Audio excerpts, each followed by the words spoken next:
दुर्लक्षाचा बळी ठरले 2 चिमुकले, पाण्याच्या साठवण खड्ड्यात बुडून मृत्यू। नागरिकांच्या तक्रारींकडे महापालिकेचे दुर्लक्ष झाल्याचा आरोप। लातूर शहरातील बोधले नगर परिसरात खेळता खेळता पाण्याच्या साठवण खड्ड्यात होऊन 2 चिमुकल्यांचा दुर्दैवी मृत्यू झाल्याने परिसरात हळहळ व्यक्त होत आहे। या घटनेनंतर नागरिकांनी लातूर शहर महानगरपालिकेच्या दुर्लक्षावर तीव्र संताप व्यक्त केला आहे। मिळालेल्या माहितीनुसार बोधले नगर येथील रामला इंडस्ट्रीजच्या पाठीमागील मोकळ्या जागेत राजू तोडके हे पाणी पुरवठ्याचा व्यवसाय करीत होते। या ठिकाणी मोठ्या खड्ड्यात बोरवेलचे पाणी साठवून ते छोट्या टँकरच्या माध्यमातून लातूर शहरातील विविध हॉस्टेल व इतर भागात पुरवठा करण्यात येत होता। गेल्या 10 वर्षांपासून हा पाणीसाठा याच ठिकाणी केला जात असल्याची माहिती स्थानिक नागरिकांनी दिली। दरम्यान संबंधित खड्डा हा परिसरातील रस्त्यालगतच असल्यामुळे नागरिकांसाठी तो धोकादायक ठरत होता।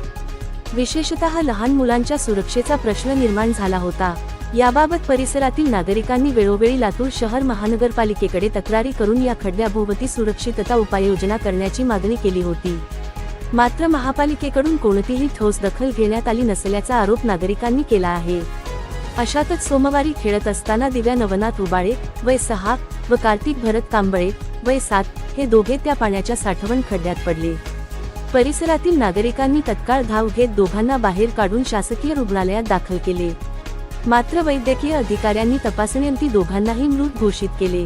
या घटनेनंतर बोधले नगर परिसरात शोककळा पसरली असून संतप्त नागरिकांनी महापालिकेच्या निष्काळजीपणावर प्रश्नचिन्ह उपस्थित केले आहे। वेळीच तक्रारींची दखल घेतली असती तर 2 निष्पाप जीव वाचले असते, अशी भावना नागरिकांकडून व्यक्त करण्यात येत आहे। दरम्यान या घटनेची चौकशी करून जबाबदारांवर कारवाई करावी तसेच शहरातील अशा धोकादायक पाणीसाठ्यांची तातडीने पाहणी करून सुरक्षा उपाययोजना कराव्यात, अशी मागणी नागरिकांकडून होत आहे।